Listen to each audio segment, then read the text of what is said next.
আসসালামু আলাইকুম রহমতুল্লাহি ওয়া বারাকাতুহু। সুপ্রিয় শিক্ষার্থী, ফিন্যান্স এন্ড ব্যাংকিং ক্লাসে তোমাদেরকে স্বাগত। আজকে আমি ফিন্যান্স এন্ড ব্যাংকিং এর সবচেয়ে ইম্পর্টেন্ট অর্থাৎ ফান্ডামেন্টাল অফ দ্য চ্যাপ্টার, সবচেয়ে গুরুত্বপূর্ণ যে চ্যাপ্টারটি অর্থাৎ অর্থের সময় মূল্য নিয়ে আলোচনা করব। ইনশাআল্লাহ তোমরা যদি ক্লাসটি মনোযোগ দিয়ে দেখো তাহলে তোমরা সহজেই অর্থের সমমূল্যের যে সকল সমস্যাগুলো আছে সেই সমস্যাগুলো তোমাদের সমাধান হয়ে যাবে। তাছাড়াও ফিন্যান্স এন্ড ব্যাংকিং সাবজেক্টটাকে সহজ এবং সাবলীল ভাষায় তোমাদের কাছে উপস্থাপন করার জন্য আমি সর্বদাই চেষ্টা করব এবং উদাহরণের মাধ্যমে প্রত্যেকটি টপিককে আমি আজকে আলোচনা করার চেষ্টা করব ইনশাআল্লাহ। সো আজকে আমি আশা করি তোমরা অবশ্যই মনোযোগ দিবে। তাছাড়াও এসএসসি পরীক্ষা বেসিক্যালি দুইটি ক্রিয়েটিভ কোশ্চেন থাকে। এই অধ্যায় থেকে 20 থেকে 25 মার্কের কোশ্চেন সাধারণত এসে থাকে এসএসসি পরীক্ষা। আর এসএসসি পরীক্ষা অবশ্যই একটি ক্রিয়েটিভ কোশ্চেন থাকে, দুটি দিতে পারে। সো এই অধ্যায়টি অনেক ইম্পর্টেন্ট এবং আমরা ফিন্যান্স এন্ড ব্যাংকিং এর যতগুলো অধ্যায় পড়ি না কেন এই অধ্যায়টি তার মধ্যে সবচেয়ে বেশি ইম্পর্টেন্ট আমি মনে করি। সো আজকে যদি তোমরা ইনশাআল্লাহ একটু যদি মনোযোগ দাও তাহলে তুমি এই চ্যাপ্টারের প্রবলেমগুলো সহজে সলভ করতে পারবে। তা আমরা ফার্স্টে দেখে নেই এই অধ্যায় থেকে আজকে আমরা কি কি আলোচনা করতেছি। এটি আজকে আমার ফার্স্ট লেকচার। আমরা ইনশাআল্লাহ 3 থেকে 4টি লেকচারের মাধ্যমে এই অধ্যায়টি শেষ করব এবং আজকে আমরা থিওরিক্যাল প্রবলেমগুলো নিয়ে আলোচনা করব। নেক্সট থেকে আমরা ম্যাথমেটিক্যাল যে সকল প্রবলেমগুলো রয়েছে আমরা ম্যাথমেটিক্যাল প্রবলেমগুলো নেক্সট থেকে বেশি করে সলভ করে দেব এবং কঠিন ম্যাথগুলো সলভ করে দেওয়ার চেষ্টা করব। তা আজকে আমরা দেখি এই অধ্যায় অর্থের সময় মূল্য। এই অধ্যায়টি ক্লাস 9 এর তৃতীয় অধ্যায় এবং একাদশ দ্বাদশেও, এবং এই অধ্যায়টিকে অনেক ইম্পর্টেন্ট ধরা হয়ে থাকে এই জন্যই যে এই অধ্যায়টি এসএসসি নয়, বিবিএ এবং এমবিএ সব জায়গায় প্রায় রয়েছে। ফিন্যান্স এন্ড ব্যাংকিং এর জন্য, অ্যাকাউন্টিং ডিপার্টমেন্টের জন্য, ম্যানেজমেন্ট এবং মার্কেটিং সবগুলো ডিপার্টমেন্টের জন্যই এই অর্থের সময় মূল্যের গুরুত্ব রয়েছে। তাছাড়া যে কোনো ব্যবসায়ী হতে গেলে, একজন ভালো স্টুডেন্ট যে কোনো বিজনেস বা যে কোনো রিস্ক গ্রহণ করার ক্ষেত্রে, যে কোনো সুযোগ গ্রহণ করার ক্ষেত্রে, যে কোনো ফাইন্যান্সিয়াল প্ল্যানিং করার ক্ষেত্রে এই অধ্যায়টি কাজে লাগে। সো আমি আশা করি তোমরা অবশ্যই মনোযোগ দিবে। সো আমরা শুরু করি। 1 নম্বর বলছে এখানে কি কি দেওয়া আছে ফার্স্ট দেখে নেই।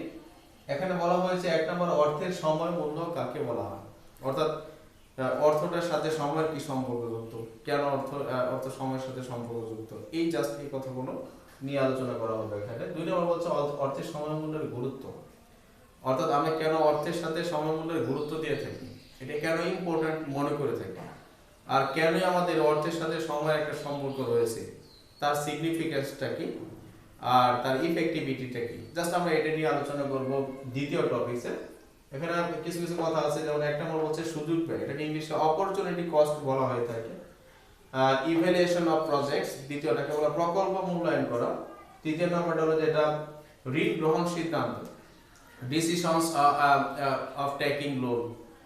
জাস্ট এই সম্পর্কে জাস্ট আমরা ডিটেইলস আলোচনা করব एग्जांपलের মাধ্যমে। পরবর্তীতে আমাদের এখানে দেওয়া আছে অর্থের সমমূল্যের অগ্রাধিকারের কারণ, অর্থাৎ আমরা কেন অর্থের সমমূল্যটাকে বেশি অগ্রাধিকার দিয়ে থাকি, আমরা অন্য কিছুর চেয়ে এই অর্থটাকে কেন এত বেশি গুরুত্ব মনে করি, আর বর্তমান সময়টাকে কেন আমরা অগ্রাধিকারের ভিত্তিতে কেন গুরুত্ব দিয়ে থাকি। এখানে কিছু কথা আছে, যেমন মুদ্রাস্ফীতি আছে, এটা হলো অর্থনীতির ক্ষেত্রে একটি ঘটনা। মুদ্রাস্ফীতি নিয়ে আমি অবশ্যই আলোচনা করেছিলাম ব্যাংক সম্পর্কে বা ব্যাংক ব্যবস্থার প্রাথমিক ধারণা, সেখানে কিছু কথা বলেছিলাম। পরবর্তীতে আছে অনিশ্চিত ভবিষ্যৎ, অর্থাৎ ভবিষ্যতের অনিশ্চয়তা রয়েছে, ভোগ অগ্রাধিকার এবং বিনিয়োগের সুযোগ। এই টপিকস গুলো থেকে, এই ইম্পর্টেন্ট ম্যাটেরিয়ালস গুলো থেকে আজকে আমি আলোচনা করব।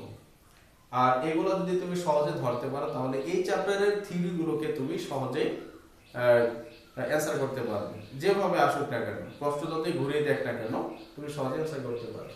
সো আমরা প্রিয় স্টুডেন্ট, আমরা 1 নম্বর শুরু করে দেখি কি বলছে। 1 নম্বর বলছে যে অর্থের সময় মূল্য কাকে বলা হয়, অর্থের সময় মূল্যটা কি বা অর্থের সময় মূল্য কেন বা তার সংজ্ঞাটা কি ফার্স্টে জানতে হবে। এখন আমি দুইটা কথা বলবো, একটা হলো অর্থ, 2 নম্বর হলো সময়।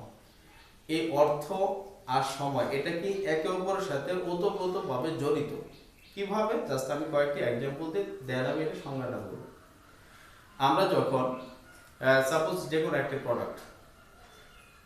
প্রোডাক্ট যদি আমি এখন ক্রয় করলে যে মূল্যে পাবো, আমি 1 বছর 2 বছর বা 5 বছর পরে সেই একই ধরনের প্রোডাক্ট, তার কোয়ালিটি সেম থাকবে, তার কোয়ান্টিটি সেম থাকবে, তার আকার আকৃতি ওজন কোনোটাই চেঞ্জ হবে না, সব কিছুই ঠিক আছে। বাট সময়টা আজকে আর 5 বছর পর, আজকে যে প্রোডাক্টটার যে মূল্য থাকবে 5 বছর পরে সেই প্রোডাক্টটার মূল্য সেম থাকবে না, আমি এটাকে চেঞ্জ হবে। এখন চেঞ্জিং বলতে কি বোঝাচ্ছে? এই চেঞ্জ বলতে বোঝাচ্ছে দুটি কারণ হতে পারে। একটা হলো চেঞ্জের মাধ্যমে মূল্য তার বেড়ে যেতেও পারে, চেঞ্জের মাধ্যমে তার মূল্য তার কমে যেতেও পারে। অর্থাৎ আমার সেম জাতীয় প্রোডাক্ট, সেম কোয়ালিটি, সব কিছু ঠিক আছে, বাট শুধুমাত্র সময় চেঞ্জ হওয়ার সাথে সাথে সম্পূর্ণ মূল্য চেঞ্জ হয়ে যায়। তাহলে বোঝা যাচ্ছে কি, সময় পরিবর্তন হলে কোনো কিছুর মূল্যের পরিবর্তন হয়ে যায়। আর এই যে সময়ের সাথে সাথে মূল্যের পরিবর্তন হয়ে গেছে, এখন মূল্য বৃদ্ধি বা হ্রাস যেটাই হোক না কেন, সময়ের সাথে সাথে মূল্যের যে পরিবর্তন হয়ে আসছে এটাকে অর্থের বা সময় মূল্য বলা হয়ে থাকে। সো আমি আশা করি তোমরা বুঝতে পারছো। এখন আমি যদি একটি এক্সাম্পল দিয়ে থাকি, আমরা অর্থের সমমূল্যের ক্ষেত্রে অবশ্যই আমি এর আগে লেকচার দিয়েছিলাম, অর্থের সমমূল্যের ক্ষেত্রে সূত্র আমরা ব্যবহার করতে পারি।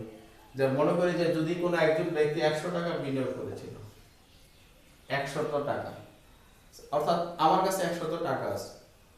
এখন আমার ফ্রেন্ড যদি এই 100 টাকা সে যদি আমার কাছ থেকে ধার করে, তাহলে সে যদি বলে যে আমি 1 বছর পরে তোমাকে টাকা ফেরত দেব। এখন আমার কথা হলো যেটা, আমি এখন যে প্রোডাক্টটা 100 টাকায় পাবো, 1 বছর পরে সেম প্রোডাক্ট কখনোই 100 টাকায় পাবো না। সাপোজ মনে করি 10% মুদ্রাস্ফীতি বাড়ছে, অর্থাৎ 10% আমার মূল্য বাড়ছে। তাহলে 100 টাকায় যদি আবার সুদের পরিমাণ 10% হয়, তাহলে আমি ভবিষ্যতে পাবো, ভবিষ্যৎকে ফিউচার বিল অর্থাৎ এফডি দ্বারা প্রকাশ করা হয়েছে। তাহলে আমি ভবিষ্যতে পাচ্ছি, ভবিষ্যৎ মূল্য বলতে আমাকে 100 টাকার সাথে আমার সুদের হার 10%, পার্সেন্টেজ ওঠাটা 0.1 আর পাওয়ার 1 দিতে পারি, যেহেতু 1 বছরের জন্য বিনিয়োগ করেছি বা আমার বন্ধু আমার কাছ থেকে নিয়েছে। তাহলে 100 টাকা 1 বছর পরে আসতেছে আমার 110 টাকা। তাহলে সিম্পলি বোঝা যাচ্ছে যে যে প্রোডাক্টটা আমার 100 টাকা এখন মূল্য আছে, এটা 10% বাড়লে ভবিষ্যতের মূল্য পাবো 110 টাকা। তাহলে আমার প্রশ্ন হলো, যে ব্যক্তি আমার কাছ থেকে 100 টাকা নিয়ে গেছে, আমি যে প্রোডাক্টটা বর্তমানে 100 টাকা কিনতে পারতাম, এই সেম প্রোডাক্টটা আমি 1 বছর পরে যাইলে ওই একই দোকানে same product, same quality, same ওজনের থাকবে, বাট তার প্রাইসটা বেড়ে গেছে, মানে আস্তে আস্তে বেড়ে গেছে। বেড়ে যাওয়ার একটা কারণ হলো যেটা, 1 বছর এই সময়টা পরিবর্তন হয়ে যাওয়ার কারণে তার মূল্যটা বেড়ে গেছে। সো আমি আশা করি তোমরা বুঝতে পারছো। তাহলে অর্থের সমমূল্য কাকে বলা হয়? অর্থের সমমূল্য বলা হয়ে থাকে সময়ের সাথে সাথে, অর্থাৎ 1 বছর আগে, 1 বছর পরে। 1 বছর আগে মূল্য ছিল 100 টাকা, 1 বছর পরে এসে 110 টাকা। প্রোডাক্ট কিন্তু সেম, এ জাতীয় একটা প্রোডাক্ট, এই এ জাতীয় প্রোডাক্টই থাকবে এখানে। প্রোডাক্টের নাম চেঞ্জ হবে না, গুণগত মান চেঞ্জ হবে না, তার ওজন চেঞ্জ হবে না, মানে everything is okay, but the difference is time, অর্থাৎ চেঞ্জিং টাইম দেন চেঞ্জিং ভ্যালু। একই জাতীয় প্রোডাক্ট, এই প্রোডাক্টে 1 বছর পর এই একই প্রোডাক্ট তার মূল্যের চেঞ্জ হয়ে যাবে। কত চেঞ্জ হয়ে যাচ্ছে? 10 টাকা চেঞ্জ হচ্ছে।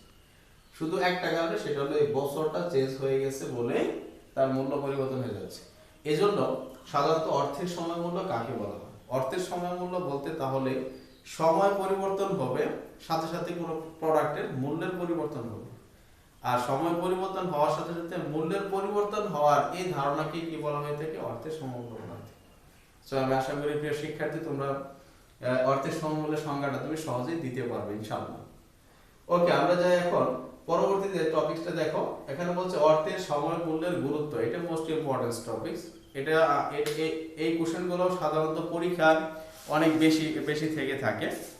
আর এখান থেকে ক্রিয়েটিভ কোশ্চেন থেকে সাধারণত 1 এবং 2 মার্কের প্রশ্ন এখান থেকে করে থাকে। আমরা দেখি প্লিজ অর্থের সময়মূল্যের যে গুরুত্বগুলো আছে, আমরা সেটা নিয়ে আলোচনা করি আজকে। এখন গুরুত্ব বলতে কি বোঝায়? আমি যখন ভাত খাচ্ছি তখন ভাত খাওয়ার একটা গুরুত্ব আছে। আমি যখন মার্কার কিনেছি, মার্কারের একটা গুরুত্ব আছে। আমি যখন সকালবেলা এক্সারসাইজ করতেছি, জিম করতেছি, তারও একটা গুরুত্ব আছে, কারণ আমার ফিটনেস থাকতে হবে, শরীর সুস্থ রাখতে হবে। আমি যখন 5 ওয়াক্ত নামাজ পড়তেছি, তখন আমার গুরুত্ব হলো যেটা, এই নামাজের মাধ্যমে আমাকে জান্নাত পেতে হবে, সুস্থ থাকতে হবে। তো এইভাবে প্রত্যেকটি কাজের একটি গুরুত্ব রয়েছে, এই অর্থের সমমূল্যের একটি গুরুত্ব রয়েছে। গুরুত্বগুলো কি কি, জাস্ট এখানে অনেক গুরুত্ব আছে, জাস্ট আমরা তারপর কিছু কথা বলবো এখানে, যা আসলে গুরুত্ব আছে কিনা আমাদের বাস্তব লাইফে, আমরা সেটার সাথে কথা বলবো, আলোচনা করবো। এক নম্বর বলছে সুযোগ ব্যয়। এই সুযোগ ব্যয়টাকে বলা হয়ে থাকে অপরচুনিটি কস্ট, অর্থাৎ সুযোগ ব্যয়টাকে ফার্স্টে সংজ্ঞা দিয়েছি, তারপর আমি কয়েকটি উদাহরণ দিয়ে আজকে বোঝানোর চেষ্টা করব। তোমাকে বলা হয়েছে যে সুযোগ ব্যয় কাকে বলে। এখন আমি মনে করি যে আমার কাছে দুই থেকে তিনটা প্রকল্প রয়েছে। সাপোজ আমার কাছে এ বি সি এই তিন জায়গা বিনিয়োগ করার আমার সুযোগ রয়েছে। আমার কাছে 1 লক্ষ টাকা বিনিয়োগ করার মতো আমার কাছে 1 লক্ষ টাকা আছে। এই 1 লক্ষ টাকা আমার কাছে রয়েছে, অথবা ধরি আমি 1000 টাকা রয়েছে। আমার এই 1000 টাকার এটা এমন একটা সিস্টেম যে এখানে তিনটি প্রকল্পে বিনিয়োগ করলে 1000 টাকাই লাগবে। আমার 3000 টাকা হলে সমস্যা ছিল না, তিন জায়গায় বিনিয়োগ করতে পারতাম। বাট আমার কাছে অর্থের লিমিটেশন থাকার কারণে আমার কাছে মাত্র আছে কত, 1000 টাকা। এই 1000 টাকা যে কোনো এক জায়গায় আমি বিনিয়োগ করতে পারবো। এখন সাপোজ আমাকে যদি কোথাও একটা মার্কার কিনতে বলে যে সবগুলা মার্কারই একই দাম, 50 টাকা করে দাম, তখন আমি দেখবো যে মার্কার দিয়ে আমি লিখতে ফ্লেক্সিবল ফিল করে থাকি, যে মার্কারের কালি বেশি থাকবে, যে মার্কার স্থায়িত্ব বেশি, যে মার্কার রিফিলেবল, অর্থাৎ পুনরায় আবার কালি ভরা যাবে, এরকম একটা সুযোগ দেখে মার্কার ইউজ করবো। এখন আমার প্রশ্ন, তাই বলে কি তিনটি মার্কারই খারাপ ছিল? খারাপ ছিল না, তিনটি মার্কারই ভালো ছিল, বা ভালোর ভিতরে সবচেয়ে ভালো অপশনটা আমি গ্রহণ করে নেব, এটাকে বলা সুযোগ ব্যয়। আর এই সবচেয়ে ভালোটা গ্রহণ করে বাকি দুইটাকে বর্জন করব, অর্থাৎ ওই একটা গ্রহণ করার কারণে বাকি যে দুইটার সুযোগ থেকে আমি বঞ্চিত হচ্ছি, এটাকে বলা হয় অর্থের ক্ষেত্রে সুযোগ ব্যয়। এখন এই ফিন্যান্সের ক্ষেত্রে অর্থের সমমূল্য কিভাবে সুযোগ ব্যয়কে প্রভাবিত করে, আমি সেটাই আলোচনা করব। সাপোজ আমি মনে করি যে আমি তিনটি প্রকল্পে বিনিয়োগ করলে এরা তিনজনই বলতেছে আপনাকে 5 বছর পরে আমি 1000 টাকায় ফেরত দিব। এই তিনটি প্রকল্প, এও 5 বছর পরে অর্থাৎ ফিউচারে আমাকে 1000 টাকা ফেরত দিবে, এ ফিউচারে 1000 টাকা ফেরত দিবে, এও একটা অফার করছে, অর্থাৎ তিনটি ব্যাংক আমাকে অফার করতেছে। এও বলতেছে আপনাকে ফিউচার ভ্যালুতে 1000 টাকা ফেরত দিব। তাহলে আমার এই তিনটি প্রকল্প থেকে 1000 টাকা পাওয়ার সম্ভাবনা আছে। তাহলে আমার তো এক জায়গায় বিনিয়োগ করতে হবে। তো প্রশ্ন আসতে হবে আমি এক জায়গায় বিনিয়োগ করলেই চলে, বাট আমার বিনিয়োগের বর্তমানে টাকাটা দেখতে হবে, কোথায় বিনিয়োগ করলে আমার কম টাকা লাগতেছে। এখন সাপোজ আমি মনে করি যে এ বলতেছে আপনাকে 10% সুদ দেব, এ বলতেছে 10% সুদ আপনার সাথে কাউন্ট করব। দ্বিতীয় নম্বর বলতেছে যে আপনাকে আমি 9% সুদ কাউন্ট করব। তৃতীয় নম্বর বলতেছে আপনাকে আমি 12% সুদ কাউন্ট করব। এখন আমার প্রশ্ন হলো যেটা, যদি মেয়াদ কাল আমার সময় 5 বছর থাকে, আমি দেখবো যে কোন প্রকল্পে আমার টাকা রাখলে সবচেয়ে সুবিধা, অর্থাৎ কোন জায়গায় আমি টাকা রাখলে আমি সুযোগ বেশি পাবো, অর্থাৎ আমার জন্য কম টাকা রাখতে হবে। কারণ আমি মনে করি যে যদি আমি একটা প্রকল্পে 50 টাকা বিনিয়োগ করে 100 টাকা পাবো, আরেক জায়গায় 40 টাকা বিনিয়োগ করে 100 টাকা পাবো, আরেক জায়গায় 30 টাকা বিনিয়োগ করলে 100 টাকা পাবো, তাহলে আমি কত টাকা বিনিয়োগ করবো? যেহেতু টাকাটা একই হারে পাবো, যার কারণে যেখানে আমার সবচেয়ে কম টাকা বিনিয়োগ করতে হবে সেই প্রকল্পটাই গ্রহণ করব। এটা হলো একটা সুযোগ। তাহলে দেখি এই তিন জায়গার ক্ষেত্রে বর্তমান মূল্য কত আসে। বর্তমান মূল্যের ক্ষেত্রে সূত্রটা হলো যে ভবিষ্যৎ মূল্যকে বর্তমান মূল্যের নির্দিষ্ট সুদের হার দ্বারা ভাগ করতে। এখানে সুদের হার 10%, 5 বছর মেয়াদি। তাহলে আমার টোটাল আসতেছে এখানে 620 টাকা, 20 টাকার মতো। দ্বিতীয় প্রকল্পের ক্ষেত্রে আমি পিবি যদি অ্যাপ্লাই করি 1000 divided 1 plus 09 to the power 5, দ্বিতীয় প্রকল্প আসতেছে 649.3, এবং তৃতীয় প্রকল্প দেখি আমরা এখানে পিভি 1000 টাকা, সুদের হার আসতেছিল 12%, 1 প্লাস 1 টু দ্য পাওয়ার 5। তৃতীয় বছর আসতেছে আমাদের 567.সামথিং টাকা। তাহলে দেখো প্রিয় শিক্ষার্থী, তোমরা সহজেই বুঝতে পারবে যে সুযোগ ব্যয় জিনিসটা কি। দেখো সবাই কিন্তু আমাকে 1000 টাকাই দেওয়ার কথা ছিল, সবাই 1000 টাকা দেওয়ার কথা ছিল, কেউ 1000 টাকা দেবে, বি ব্যাংক নামক ব্যাংক 1000 টাকা, সি 1000 টাকাই দিবে। বাট আমার কিন্তু যে কোনো এক জায়গায় বিনিয়োগ করতে হবে, কারণ অর্থের ঘাটতি আছে আমার, বা অর্থের স্বল্পতা আছে। এখন এ নামক ব্যাংকে টাকা রাখলে আমার রাখতে হবে 620 টাকা, বি নামক ব্যাংকে আমাকে টাকা রাখতে হবে 649 টাকা, এবং সি নামক ব্যাংকে রাখতে হবে 567 টাকা। তাহলে 1000 টাকা পাওয়ার জন্য এক জায়গায় 620, এক জায়গায় 649, এক জায়গায় 567, এই তিনটার মধ্যে যে কোনো একটা অপশন গ্রহণ করবে। তখন আমি অথবা যে কোনো ব্যক্তি সাধারণত দেখবে এখানে যেহেতু কম টাকা রেখে 1000 টাকা পাওয়া যাচ্ছে, সো আমি এখানে টাকাটা রাখবো। এই যে একটা অপশন গ্রহণ করার কারণে বাকি দুইটা অপশন বাদ দিতে হচ্ছে, এটাকে সুযোগ ব্যয় বলা হয় থাকে। সো আমি আশা করি তোমরা এটাকে ক্লিয়ার মতো বুঝতে পারছো। আমরা পরবর্তী টপিকটা দেখি কি বলছে এখানে।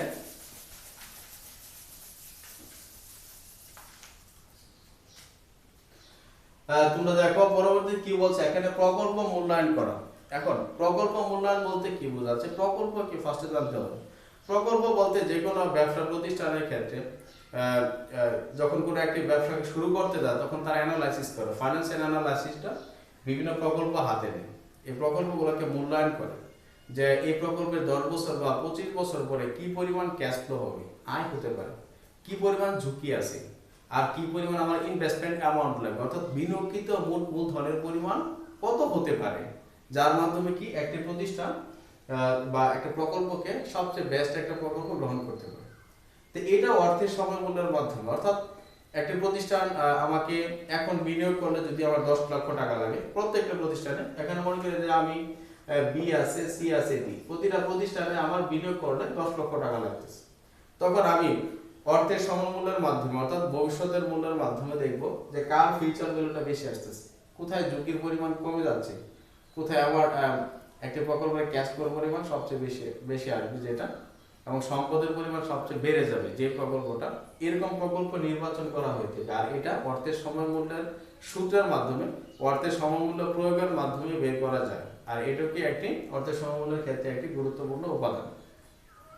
তৃতীয় নম্বর বলছে এখানে ঋণ গ্রহণ সিদ্ধান্ত। এখন ঋণ গ্রহণ সিদ্ধান্ত বলতে আমরা যখন ঋণ গ্রহণ করি তখন এই ঋণের ক্ষেত্রে কিন্তু যে ব্যক্তি ঋণ সরবরাহ করে, অর্থাৎ যে ব্যক্তি ঋণ দিয়ে থাকে তাকে কিন্তু একটি নির্দিষ্ট হারে সুদ পরিশোধ করতে হয়। এখন আমি যদি 3টি প্রকল্পে বিনিয়োগ করলাম, একটি প্রকল্পে বিনিয়োগ করতে আমি যদি 3টি প্রকল্প থেকে অর্থ গ্রহণ করলাম, একটি প্রকল্পে যদি দেখি যে আমি 10,000 টাকা গ্রহণ করছি, আমাকে সুদ 6% বা 7% দিতে হচ্ছে, এটাও বের করা যায়, কারণ সুদের হার বের করার একটি স্পেসিফিক সূত্র আছে যে ইন্টারেস্ট বের করার জন্য। তাহলে আমাকে যদি বলে যে একটি প্রকল্পে আপনি 6,000 টাকা নিছেন, আপনাকে 5 বছর পরে 7,000 টাকা দিতে হবে, আবার আরেকটি প্রকল্প আপনি 6,000 টাকা নিছেন, আপনাকে 3 বছর পরে 6,500 টাকা দিতে হবে। অনুরূপভাবে আপনি 6,000 টাকা নিছেন, 8 বছর পরে আপনাকে 7,500 টাকা দিতে হবে। তখন আমি দেখবো যে কোথায় সবচেয়ে বেশি সুদ বেশি ধরেছে এবং কোথায় সবচেয়ে কম সুদ ধরেছে। এইভাবে যে প্রকল্পের সুদের পরিমাণটা সবচেয়ে কম থাকবে, অর্থাৎ যারা সবচেয়ে কম সুদ নিবে, এরকম প্রকল্প আমি নির্বাচন করব। আমি আশা করি তোমরা এটা বুঝতে পারছো। তো এইভাবে আমরা অর্থের সমমূল্যের গুরুত্বের ক্ষেত্রে সিদ্ধান্ত নিতে পারি, বা অর্থের সমমূল্যের মাধ্যমে আমরা সঠিক সিদ্ধান্ত নিতে পারি যে কোন প্রকল্পটি বেস্ট এবং কোন প্রকল্পটি বেছে নেওয়া দরকার। সো প্রিয় শিক্ষার্থীরা, আমরা এখন পরের টপিকটা নিয়ে আলোচনা করি। এটা খুব ইম্পর্টেন্ট এবং আমাদের লাইফে আমরা সবচেয়ে বেশি ব্যবহার করে থাকি, কারণ আমরা অর্থটাকে সবসময় চিন্তা করি যে বর্তমান কি বেশি ব্যবহার করি, বর্তমানের সুযোগটাকে কাজে লাগাই, ভবিষ্যতে তো বেঁচে নাও থাকতে পারি। ওকে, দেখি পরবর্তীতে টপিকটা কি ছিল, যে অর্থের সময় মূল্যের অগ্রাধিকারের কারণ। অর্থাৎ আমরা অর্থের সময় মূল্যটাকে কেন অগ্রাধিকার দিই, কয়েকটি কারণ আমরা এখানে উল্লেখ করেছি, আরো অনেক কারণ আছে। একটা নম্বর হচ্ছে মুদ্রাস্ফীতি। এখন মুদ্রাস্ফীতি, মুদ্রা সংকোচন, এই ব্যাপারে ফার্স্টে জানতে হবে। সেটা হলো মুদ্রাস্ফীতি হলো যেটা, যে অর্থের সরবরাহ যখন বেড়ে যায় মার্কেটে, অর্থাৎ কেন্দ্রীয় ব্যাংক বা বাণিজ্যিক ব্যাংক যখন সহজ শর্তে জনগণকে ঋণ দেওয়া শুরু করে, তখন জনগণের কাছে প্রচুর পরিমাণে অর্থের সরবরাহ চলে আসে মানুষের কাছে, তখন অটোমেটিকলি মানুষের মধ্যে একটি অশুভ প্রতিযোগিতা সৃষ্টি হয়। কিভাবে, যে একটি পণ্য ক্রয় করতে আমি যাচ্ছি, বাট ক্রেতা অনেকগুলো বা বিক্রেতা মাত্র একজন বা দুইজন, বা পণ্যের স্বল্পতার কারণে আলটিমেটলি আমাদের মধ্যে যদি অর্থের প্রাচুর্যতা বেশি থাকে, তখন সেই পণ্যটা ক্রয় করার জন্য প্রতিযোগিতা লেগে যাবে।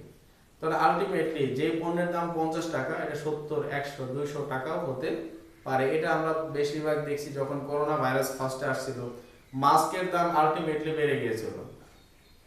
এইভাবে রমজানে যখন কারেন্ট না থাকে, সাধারণত মোমের দাম অনেক বেশি বেড়ে যায়।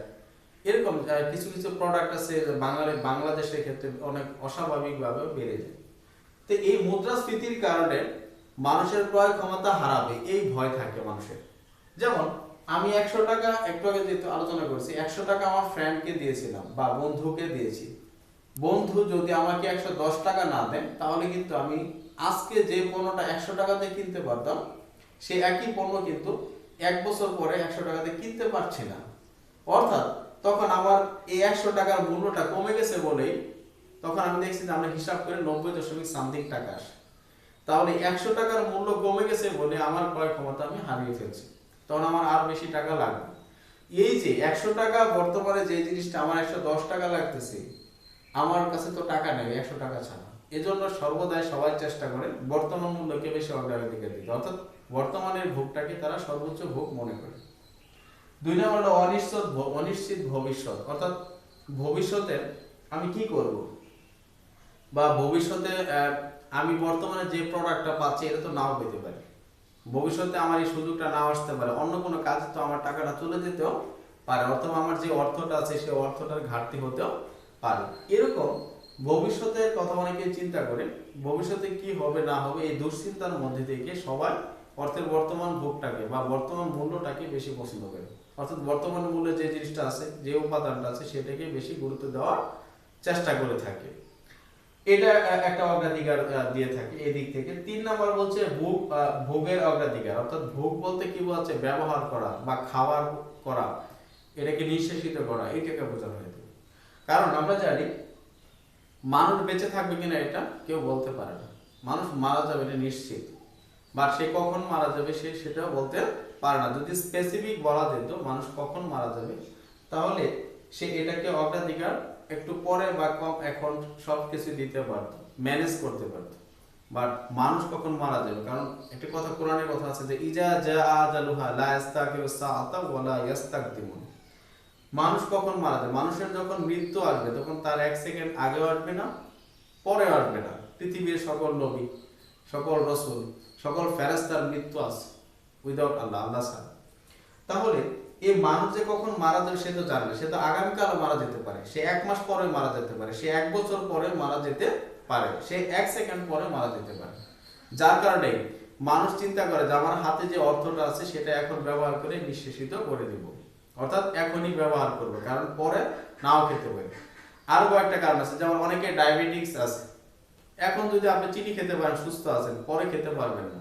এখন যে খাবারটা কোলেস্টেরল খাবার, গরুর মাংস আছে, খাসির মাংস আছে, যেটা খেতে পারবেন, আপনি কিন্তু 1 বছর পরে বা 2 বছর পরে খেতে পারছেন না। এই যে একটা সুযোগ আপনি হারাচ্ছেন, বা এরকম একটা সুযোগ যদি আপনি হারান, এই কনফিউশন থেকে, এই সন্দেহ থেকে মানুষ ভোগকে সবচেয়ে বেশি অগ্রাধিকার দিয়ে থাকে। এটা মোস্ট ইম্পর্টেন্ট একটা টপিক। 3 নম্বর হচ্ছে বিনিয়োগের সুযোগ। এখন এই বিনিয়োগের সুযোগটা সবচেয়ে বেশি কাজে লাগে আমাদের, বিশেষ করে অর্থের সমমূল্যের ক্ষেত্রে। যেমন আমরা মনে করি যে আমাদের হাতে যদি টাকা রেখে দিই, কাউকে ধার দিই, সে তো আমাকে টাকা নাও দিতে পারে, তার টাকাটা মেরে যেতেও পারে। অথবা আমাকে 3টা প্রকল্প আছে, একটা প্রতিষ্ঠান যখন মুনাফা অর্জন করে তখন সে সাধারণত শেয়ার মালিকদেরকে কিছু টাকা দেয় আর কিছু টাকা রেখে দেয়। এখন আমার প্রশ্ন হলো যেটা, এই শেয়ার মালিকদেরকে সব টাকা যদি দিয়ে দেওয়া হতো প্রতিষ্ঠানে না রেখে, তাহলে শেয়ার মালিকরা সে অন্য কোথাও বিনিয়োগ করতো, সেখান থেকে কিছু টাকা পেত, এবং এভাবে কি করতে পারতো, সে মুনাফা বাড়াতে পারতো এবং বিনিয়োগের একটা এক্সট্রা সুযোগ পেত। কিন্তু প্রতিষ্ঠান নিট লাভের একটা অংশ সবসময় সংরক্ষণ করে রাখে এবং একটা ভালো একটা অংশ রেখে দেয়, অথচ এই টাকাটা কিন্তু বেসিক্যালি শেয়ার হোল্ডারদের। তাহলে প্রতিষ্ঠান যেহেতু শেয়ার হোল্ডারদের টাকাটা রেখে দিচ্ছে, সেটা থেকে কোনো বেনিফিট বা কোনো মুনাফা দিচ্ছে না, সেটা অন্য কোথাও বিনিয়োগের টাকা এখন আসতেছে না রেখে দেওয়ার কারণে। তো এই যে একটা অন্য একটা প্রকল্পে বিনিয়োগ করে অন্য কোথাও ইনভেস্ট করে সেখান থেকে সুদ পেত, সেখান থেকে লাভ আসতো, সেই সুযোগ থেকে সে বঞ্চিত হচ্ছে। আর এই জন্য কি সাধারণত শেয়ার মালিকরা বা বিনিয়োগকারীরা বর্তমান মূল্যকে সবচেয়ে বেশি পছন্দ করে, যে না আমরা যে প্রতিষ্ঠান যে টাকা লাভ করছে সব টাকা দিয়ে দেওয়া হোক আমাদেরকে, আমরা অন্য কোথাও বিনিয়োগ করে মুনাফা অর্জন করব। যেহেতু অন্য কোথাও বিনিয়োগ করে সেই মুনাফা অর্জন করার সুযোগ থেকে সে সম্পূর্ণ বঞ্চিত হচ্ছে, তাই এটাকে এজন্য কি মানুষ সাধারণত অর্থের সমমূল্যকে সবচেয়ে বেশি অগ্রাধিকার দিয়ে থাকে। সো আমি প্রিয় শিক্ষার্থী, আমি আশা করি তোমরা আজকে আমার এই লেকচারটা ক্লিয়ার বুঝতে পারছো। তোমাদের এনি কনফিউশন থাকলে, এনি সন্দেহ থাকলে যে এই টপিকটা আমি বুঝতে পারিনি, তাহলে অবশ্যই তুমি ইনবক্সে জানাবে। আমি ইনশাআল্লাহ তোমাদেরকে সমাধান করে দেওয়ার চেষ্টা করব।